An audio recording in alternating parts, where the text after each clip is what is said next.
अच्छे दिन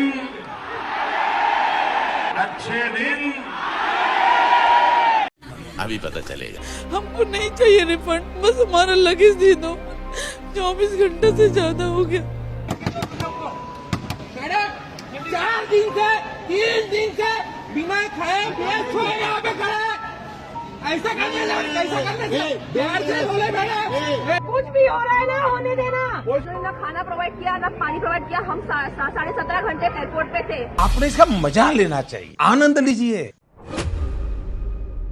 दोस्तों, मुझे अपने देश के एक बहुत बड़े महापुरुष, एक नॉन बायोलॉजिकल महामानव का माँ के जाने के बाद मैं कन्विंस हो चुका हूँ कि परमात्मा ने मुझे भेजा है। ये ऊर्जा बायोलॉजिकल शरीर से नहीं मिली। वो पुराना भाषण याद आ रहा है जिसमें वो चीख चीख के कह रहा था कि ऐसे अच्छे दिन लाऊंगा कि हवाई चप्पल पहनने वाले लोग भी हवाई जहाज में सफर कर सकेंगे। जो सामान्य व्यक्ति हवाई चप्पल पहन करके घूमता है वो मुझे हवाई जहाज में दिखना चाहिए। और संयोग देखिए, ऐसा दिन आ चुका है कि जूते पहनने वाले लोग, सूट बूट पहनने वाले लोग एयरपोर्ट पे रो रहे हैं, बिलख रहे हैं, चिल्ला रहे हैं। क्या बताइए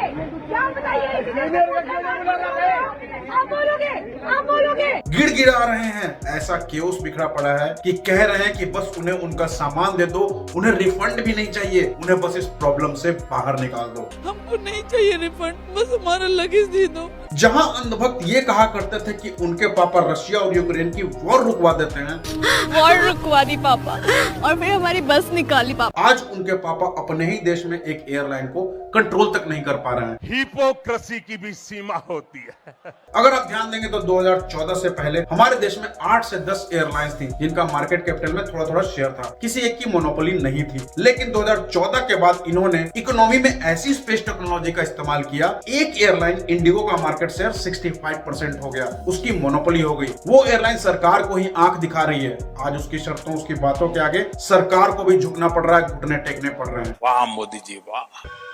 पिछले 1.5 महीने से दिल्ली और एनसीआर का एयर क्वालिटी इंडेक्स सबसे बद से बदतर स्थिति में है। लोग जहरीली हवा में सांस लेने को मजबूर हैं। लेकिन पापा को इससे कोई फर्क पड़ता है? नहीं।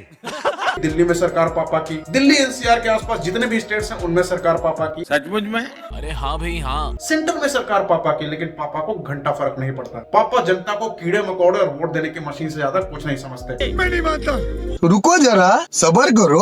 अगर आप थोड़ा पीछे जाएंगे तो आपको याद होगा पापा के नोटबंदी के फैसले की वजह से लोग अपने ही मेहनत के पैसे अपने अकाउंट से निकालने के लिए लाइनों में खड़े थे, बेहोश हो रहे थे, मर रहे थे, बीमार हो रहे थे, लेकिन पापा को कोई फर्क नहीं पड़ रहा था। लवड़े न भोजन। कोरोना के टाइम में लोग एक शहर से दूसरे शहर पैदल जा रहे थे, एक स्टेट से दूसरे स्टेट पैदल जा रहे थे, लोग मर रहे थे, बीमार पड़ रहे थे, लोगों की हालत बद से बदतर थी, लेकिन पापा ने कोई इंतजाम नहीं किया था। लेकिन जैसे ही बिहार में चुनाव आए, पापा ने एक्स्ट्रा ट्रेनें चलवाई, वोटरों को बुलवाया और वोट दिलवाए। मैं नहीं मानता। पहले ये देखो, सभी की टिकट बीजेपी ने कटवाई है। क्या करने जा रहे हो? वोट डालने जा रहे हो।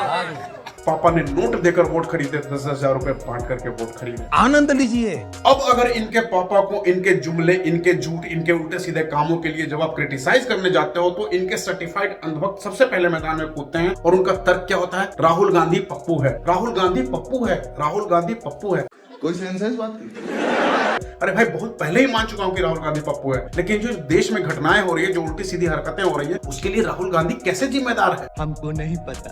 अगर तुम्हारी आंखें अब भी नहीं खुल रही है तो तुमने जरूर किसी उत्तम क्वालिटी का गोबर खाया है जिसने तुम्हारे दिमाग को सड़ा दिया है।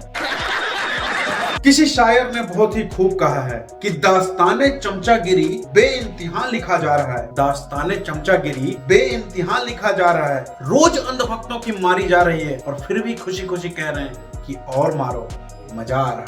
आनंद लीजिए।